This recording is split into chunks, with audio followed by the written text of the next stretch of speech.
Hey, I'm Ed. So if you've ever had trouble scaling Google Ads, then it's probably one of these things. And have you ever asked yourself, why, when I spend more on a converting keyword, does performance drop? Or do I not get more conversions? It was converting before. Why, when I find converting search terms and I add them as positive keywords, do they not perform anymore? They don't convert. Or they might convert, but the cost conversion's sky high. And then puts you in a position where if your client or your boss asks you for forecasts, then you sit there going, what the fuck am I meant to do?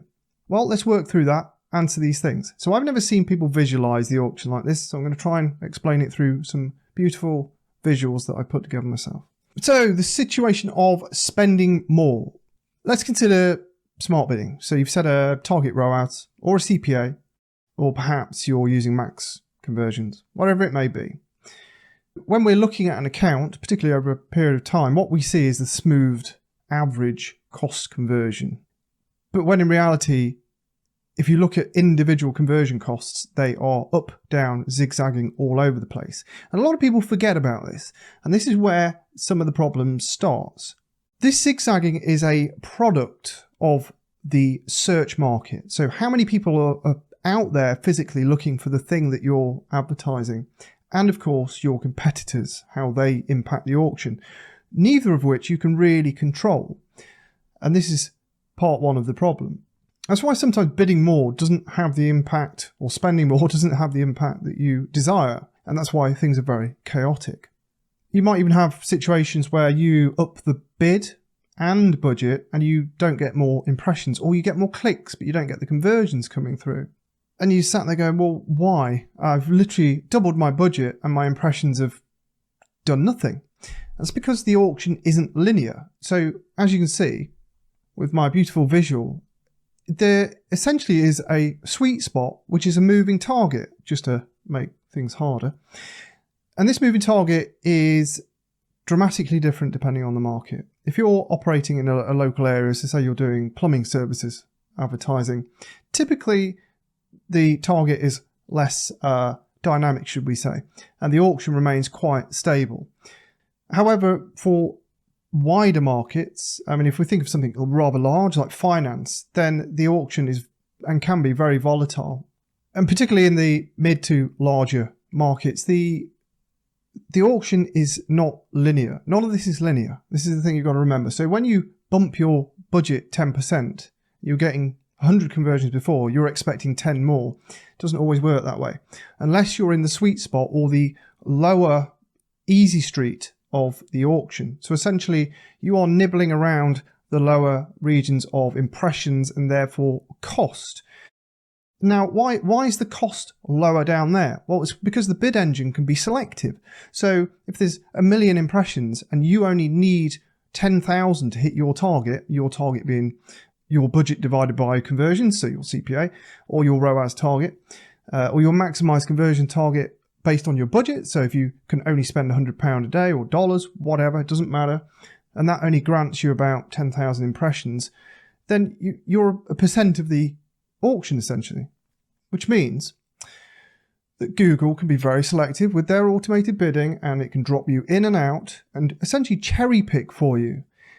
I guess what I'm trying to say is, when you're at the bottom 20% of the market in terms of impressions available, it's very, very easy to have success in advertising, and it is. At the top 20%, it's much harder because there is no cherry picking. You are literally, when you're at the maximum of the available impressions, the maximum of the available market, you are literally saying to Google through the bidding system, I want to be there every single time. Doesn't matter if it's inefficient or if that person's not right for me. And this is where you can find that inflection point for many accounts where you might want 100% impression share. You might have the budget for it, but you start to get over the 70%, 80%, 90% impression share range, and your cost conversion goes through the roof, or your ROAS just tanks. And there might be a couple more conversions up there, but they simply aren't efficient. They simply aren't worth the spend unless you're a big advertiser where volume is the concern and it's an aggressive approach. But most advertisers aren't able to literally pay whatever for a conversion. Again, we're dealing with a very chaotic thing. Human beings, for a start, who do whatever they like. And I've tried to visualize that here and explain it to you, and I hope this does help. Just remember, things are not linear, and you will find a sweet spot somewhere in the middle. And as soon as you start encroaching on the higher volumes, that's where spend can go up. It's not true of every single market. There are some markets that do, in industries and niches, that do respond a lot better than others to simply bumping the budget. Hey, how are you? Hope you're enjoying the video. I'm just going to ask you straight up, can you just click the like button for me? I'd appreciate it. Thanks. Bye. Now, how do you fix this? So what do you need to do to be able to get past the sweet spot and spend more or get more conversions? Well, from Google's perspective, they want click-through rate. It's as simple as that. And it's never going to change because at the end of the day, if they put an advert in front of someone, they want the click because that's how they make the money. So all this fancy stuff about your ad rank, your quality score, your audiences, all this other good stuff, it comes down to click-through rate. It's business sense for Google. So increasing click-through rate is better ad copy, but you know that already, which will show favorability in the auction. Negative keyword management simply cannot be skipped. Even with today's automations, it's non-optional. Negatives, negatives, negatives. The harder way, of course, is to improve or increase your conversion rate, but that's rarely done inside a Google Ads account. Your website's job is to convert people. So that's another way, an incremental gain in conversion rate. Whilst I was editing the video, I completely forgot that I actually have a free tool for you. So it'll scrape the search results for a specific keyword, any city, town, zip code, if you want to put a country in, whatever. And then it'll output that to a sheet for you with the 12 factors that, in my opinion, you can use to leverage your click-through rate and your ad rank. And in addition, there is free training on the back of this, and it's probably the best 25 minutes training that you will find for free. It's something that I've never seen people talk about, and it's super valuable. So grab that as well, and hopefully you'll thank me later. So what about that second question where you have search terms that are converting and then you add them and they no longer convert, or they simply don't convert as well, i.e. they spend more money but the cost conversion goes up because the conversion volume isn't there. This is what I call the broad match paradox. Just give it a name. AKA, why are my broad match keywords outperforming my exact match keywords? Ed, people like you for years have said exact match keywords are the way to go. Yes, that's true, but go back and watch the start of the video, auction. Anyway, broad match paradox. So what's happening here, particularly with smart bidding, is that Google has way more data points in the auction, in the bidding, which is why it's better than manual bidding, and manual bidding is dying a death. And we have to trust that this machine learning, this automation is amazing and does the job for us. But this is actually a glimpse into it doing its job.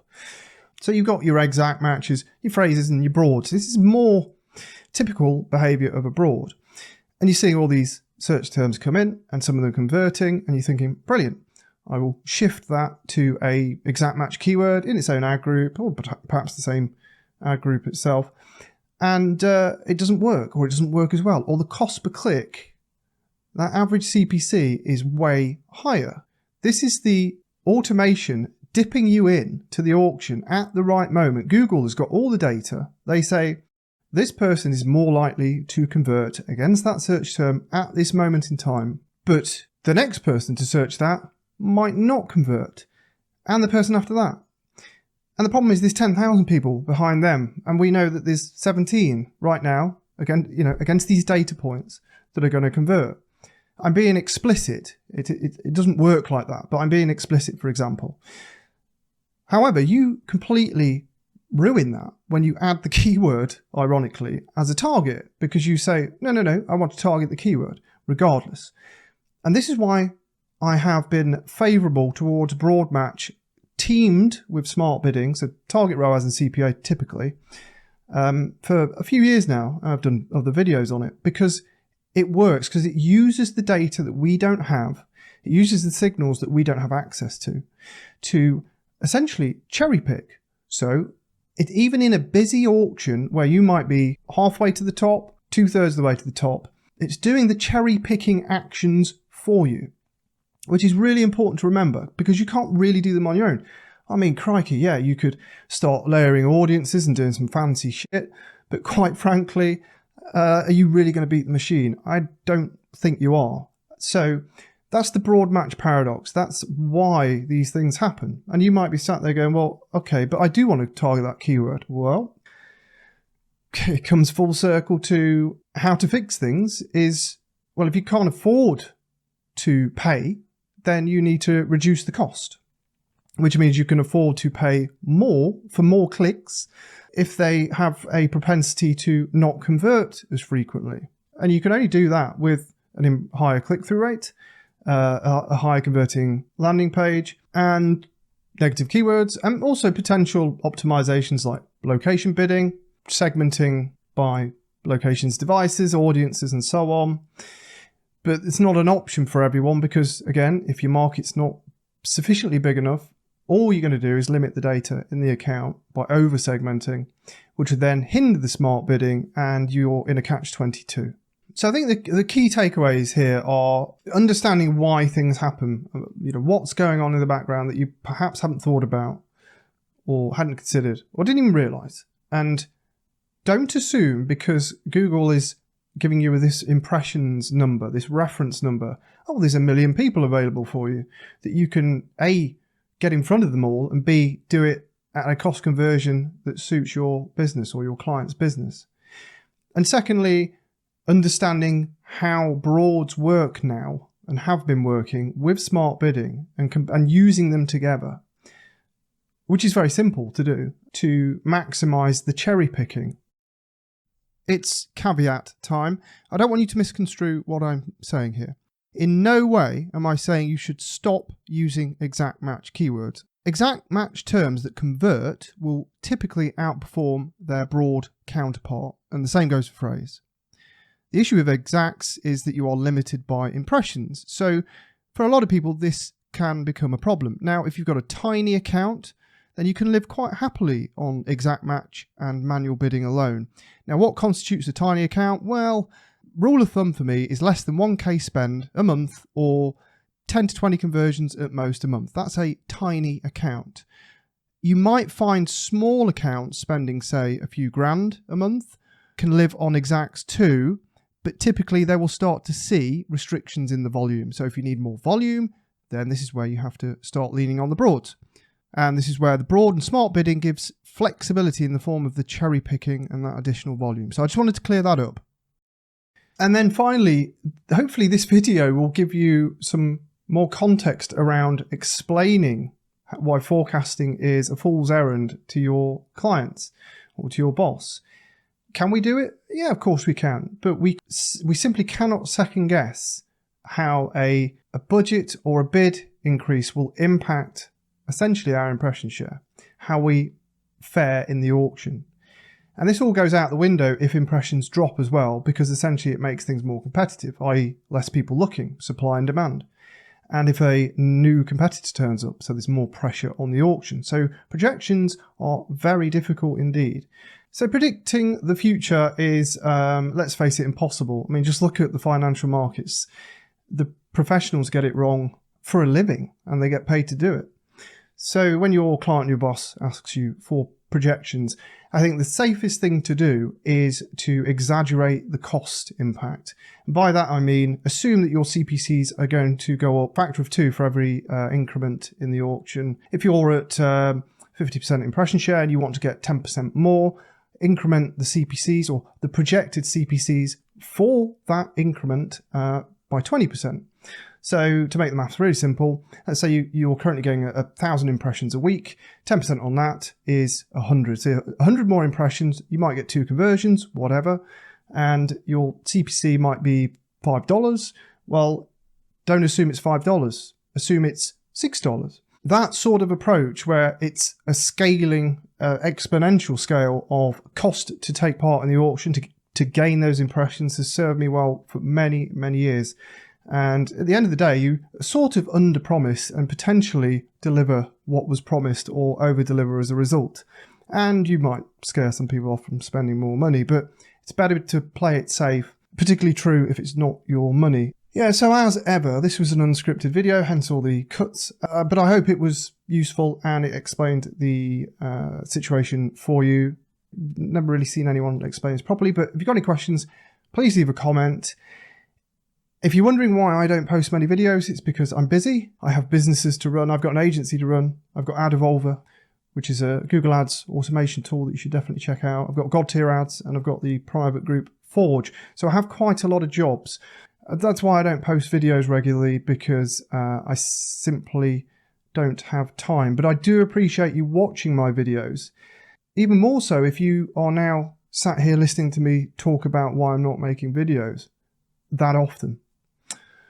Well, I think that deserves a like. Cheers.